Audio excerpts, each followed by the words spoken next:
Okay, so let's unpack this. There's a story that has just hit, and it's immediately sparking a lot of concern, a lot of conversation across the U.S. We're talking about an incident that it's pretty somber, but it really demands our attention, A careful look at the facts. Absolutely. And what's really striking here isn't just the breaking news itself, but the bigger questions it forces us to ask right away about where the climate we're in right now. Yeah. This isn't just some isolated end, it feels like. Yeah. It's one of those moments that makes you look harder at what's going on. Exactly. So today our deep dive is focusing on the tragic and very sudden killing of Charlie Kirk, conservative activist, founder of Turning Point USA. The news is still fresh, generating a lot of talk already. So our mission today is really to distill the core facts for you, look at who Charlie Kirk was, and try to understand the immediate ripples this is causing. And we're doing that based on the sources provided, right? That's right, all through the lens of the sources we have. Okay, so for this deep dive, we've gone through the primary news reports pretty carefully. The ones detailing the incident itself, and also background information on Kirk's life, his work, which was pretty significant. Yeah. These materials help us piece together a clearer picture, give some context to a really difficult situation, try to get past the headlines, Definitely. So we'll start with the incident itself, the breaking details. Then we'll shift to talk about Kirk's role, especially with conservative youth. Okay. And finally, look at those broader concerns about political violence that his death seems to be igniting. Sounds like a plan. So the circumstances here, as laid out in the sources, they're particularly jarring. We're looking at a scene of sudden horror during what should have been, a pretty standard public appearance for him. Right, it happened at Utah Valley University, which itself kind of underscores the public nature of his work, right? A place for exchanging ideas. Typically, yes. And reports say he was speaking to a packed auditorium, which, is pretty normal for him. He drew crowds. Always did. So people were there listening. And then the accounts say just gunfire rang out. Chilling. Yeah. A sudden terrifying sound that just shattered everything. Turned that forum into, chaos. The sources describe witnesses going from paying attention 1 second to just absolute terror the next. Complete disruption. In a place you'd expect to be safe, an academic setting. Yeah, you can almost picture it. The reports say the event quickly turned into chaos as security and attendees rushed for cover. Just pandemonium, pure survival instinct kicking in. Exactly, trying to get away from this lethal threat.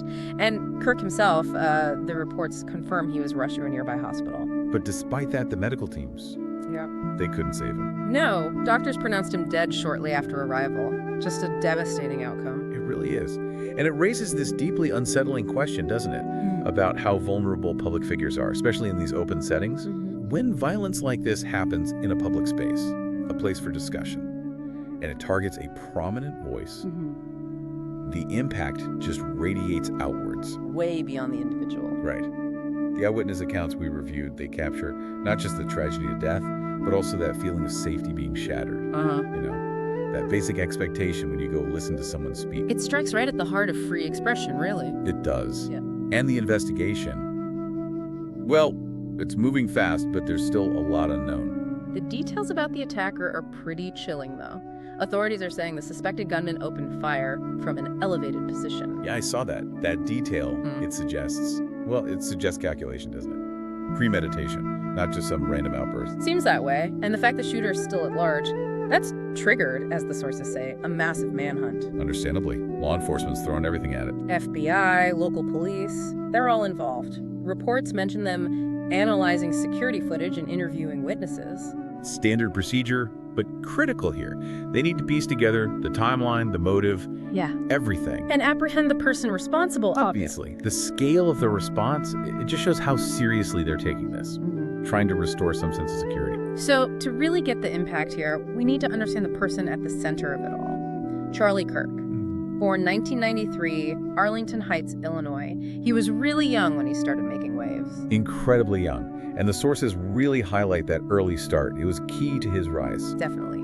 At just 18, he co-founds Turning Point USA, TPUSA. Right, back in 2012. And this wasn't just like a small campus group. It blew up, became this national organization. Its mission. The stated mission was to promote conservative values, among students and young people. That focus on youth, that was his thing. Set him apart. It really did. And that youth focus, according to the sources, it was both really effective for him, but also stirred up a lot of debate. And he wasn't shy about being the face of it. Sources call him a prominent conservative activist and media figure. Very prominent. He used multiple platforms really effectively. Hosted the Charlie Kirk Show, which got pretty big in conservative circles. Yeah, I remember seeing him often on cable news, too. He was very visible. And active in campus debates. That was a big part of his strategy. Going right into the university. Exactly. Not just speaking at students, but actively engaging, sometimes confronting opposing views right there on campus. Which, as some reports detail, definitely caused friction at times. Heated exchanges. For sure. It put him right at that intersection, that sometimes rough intersection, of political discourse on campus. And his actual political stance? Pretty clear-cut. Oh yeah, no ambiguity there. Sources say he strongly supported conservative social policies, Christian values, and free market ideas. Those were his pillars. Absolutely. And he pushed them constantly. Plus, he was known as a vocal ally of former President Donald Trump. Right. That alliance definitely boosted his profile, gave him a bigger platform early on. No question. It amplified his voice significantly within the movement. So, connecting this back, Kirk's profile wasn't just what he believed, but how he spread those beliefs. Right, exactly. That direct engagement with young people, often controversially, on campuses, that was his signature style. That's what made him stand out. And the sources also briefly mention his personal life. Married to Erica Fratt's 2 children. Yeah, just a brief mention, but it's humanizing, isn't it?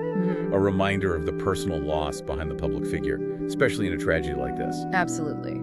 So let's shift now to the immediate fallout, the bigger implications that our sources are highlighting. Okay. Because this isn't just about one event, is it? It's about the fear it creates, the anxieties it taps into. Right, and the political reactions were immediate, very strong. Former President Trump, for example, he quickly called Kirk's death a national tragedy, praised him as a tireless defender of conservative values. That kind of statement from someone like Trump instantly frames it nationally, elevates it. And beyond that specific statement, the sources say, others have expressed deep concern about what this means for America's political climate. Yeah, that's a common thread. This broader war. This it is shows how the brief quickly on the death an of individual Charlie Kirk. tragedy gets translated So, into this the sudden killing of Charlie Kirk, collective anxiety, the well-known conservative activist and founder of Turning And Point that USA, anxiety, that seems to it's be really the shaken biggest up the takeaway political from scene the and sparked some reports looking at serious the fears societal about impact. rising violence. This attack, Okay, many first, analyses are saying, let's has talk about sparked what actually widespread happened. fears of rising Charlie Kirk political was shot and violence in killed the during a United live States. event It's a sentiment right you there hear a lot at now. Utah Valley An event University. like this just makes everyone pause Eyewitnesses, and question the they safety. described gunfire Just suddenly breaking out in this speaking packed your mind in auditorium. public, Total chaos. participating. For anyone. He was rushed to the Exactly. hospital, but And what's striking sadly is how quickly didn't make this it. specific event Police connects say to the that suspected larger gunman creed. fired from up high It's somewhere, not just a and get general this, fear either, is it? still out The there. sources mention So now there's this specific huge concerns manhunt and involving the voices. FBI and local Commentators cops, talking about potential digging through copycat security incidents, footage, which is talking to chilling. witnesses, Or a the whole chilling thing. effect on discourse. Second, People might just who exactly was self-censor, Charlie Kirk? become afraid to Born in engage 93, openly. From Charles any side James of the Kirk. spectrum. He From co-founded any Turning side. Point USA, And even or talk about TPUSA, needing more back security in for public 2012. figures. That's the group It pushing forces us to conservative look at the ideas to tensions students. already young there in our people. politics. He was a and big how voice, fragile a things media feel. figure, You can really had the Charlie hear it Kirk in the show. reactions You'd see him on described. cable news The a lot, shock, debating yes, on but campuses, also very his strong deeper views, worry conservative social about the policies, future of Christian political values, expression, free about markets, safety. and yeah, a big ally And of it's former not just a President political Trump. elite thing either. And finally, Reports say what about the vigils are reactions already and being what this planned all across means? several cities Well, in memory of Charlie Leaders Kirk. from all sides are That shows how speaking out. wide the impact Former is, President doesn't it? Trump, That he called spontaneous Kirk's death a outpouring. national It tragedy. suggests the mourning Said he goes was a beyond tireless just his defender immediate of conservative supporters. values. It taps into a broader sense This of attack has loss, definitely maybe, ramped up for fears what about this political event violence here in the represents U.S. about public life. Vigils These for Kirk are vigils, already being they're more planned than in just different cities. memorials, aren't they? So I now, think so. the The country's sources left kind of grappling frame with them some as a really form of tough collective questions about processing. where America's A political way for climate is headed. communities to respond, to mourn something that feels like a disturbing trend. A search for solidarity. Yeah, exactly. Yeah. Solidarity in the face of fear, uncertainty. It's a deeply human response when something shakes your sense of security, your understanding of, civil society. Gathering becomes almost a statement itself. In a way, yeah. A quiet statement against political violence. So let's bring this a deep dive together then. We've looked at the tragic, sudden death of Charlie Kirk, prominent conservative voice.